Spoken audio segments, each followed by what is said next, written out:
After the corkscrew area, the passage angles up for another 5 feet or so, then turns down over a rock ledge with a sharp 90-degree bend to the left.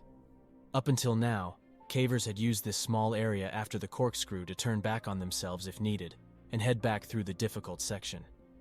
5 years before, a 16-year-old boy named Brock Clark was stuck in this corkscrew section. He was only 5 foot 7 inches tall and weighed 140 pounds, but got wedged when he was trying to turn around. It took 14 hours for rescuers to free him. Jon was in the exact spot where Brock got stuck trying to turn around. Since Jon was 6 feet tall and 200 pounds, he clearly knew that turning around in this part of the tunnel was not an option for him. He was in a 12-inch high space, with not enough lateral area for his pressed body to ball up for a turn. He pushed forward to the ledge area and squeezed over the top of it. It was a tight area to get through, but he thought he could see it open up down below. He sucked in his stomach and pressed himself through the squeeze, pulling forward on the rocks in front of him. He would be moving headfirst in a downwards angle now, but it looked like there was an area ahead to turn around. Jon didn't know it, but no one else had ever crossed over this ledge before. He was in completely uncharted territory. Despite being in an extremely tight and uncomfortable position... I'm sorry, but it's not that hard to put a GoPro on something with a string, right? Beforehand. Like... fucking YOLO swag, procedurally generated fucking death cave. Like, no, just fucking map the shit out and then fucking go. Like... Jon kept his cool.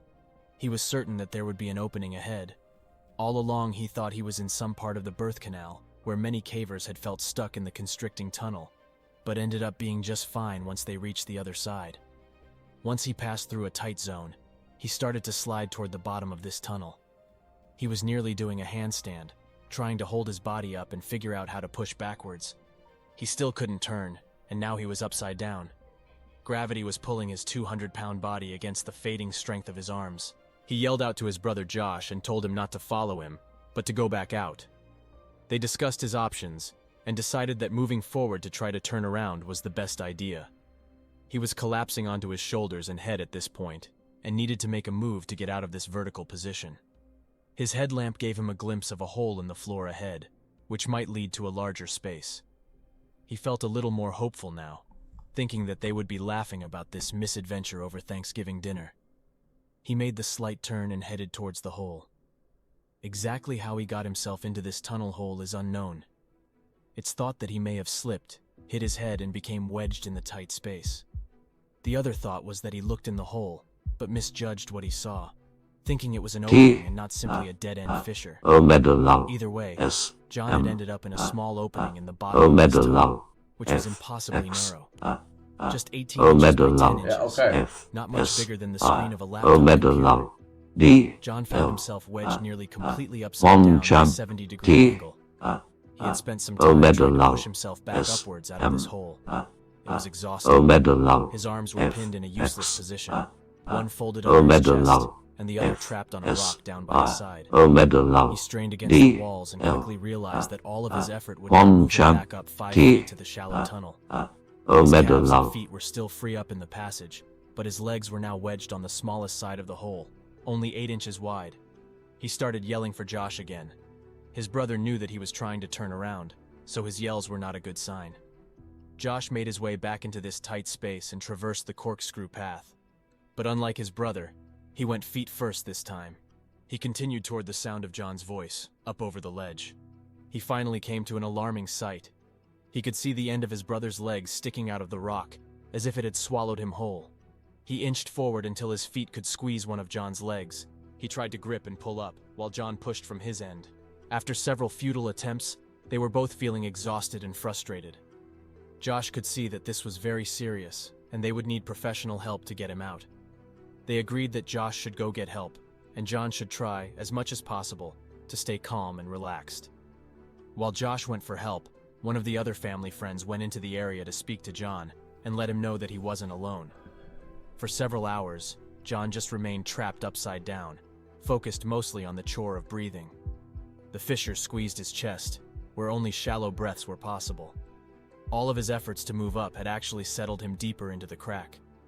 As time went on, gravity continued to pull him against the rough walls of the tunnel, tightening its grip on his exhausted body. Once help had arrived, the first cave rescuer, Susie Matola, made her way to where Jon was stuck. It was now 12:30 in the morning, and Jon had been upside down for 3 hours. Susie was just 5 feet 3 inches tall, so working her way through the corkscrew area was much easier for her. Ropes had been tied to her ankles as a precaution in case she got stuck as well. She checked on how Jon was doing and let him know that they'd be getting him out. He must have had a small wave of relief, thinking that professional help had arrived and he would soon be free of this trap.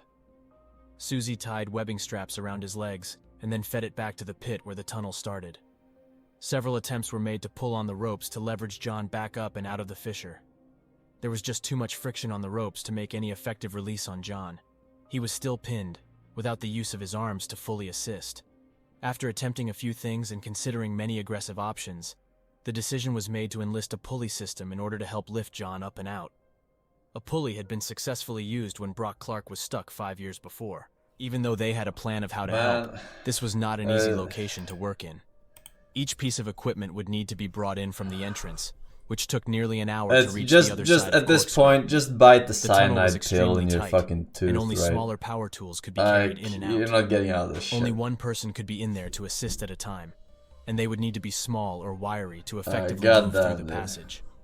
It was just not an ideal situation. Do you think they have a lot of insects in these caves as well? Crawling During this time, and shit? cavers were trying to talk with Jon, I don't know. console him and share stories to keep him calm. It's either a lot or He was a nothing, devout maybe. Mormon, I don't know. and spent time praying and singing to seek solace in this unreal situation. Jon had spent the night upside down and was showing signs of the physical limitations of the body to withstand this position. The human body was not made to be upside down for long. Tell that to your mama. She's a real champ.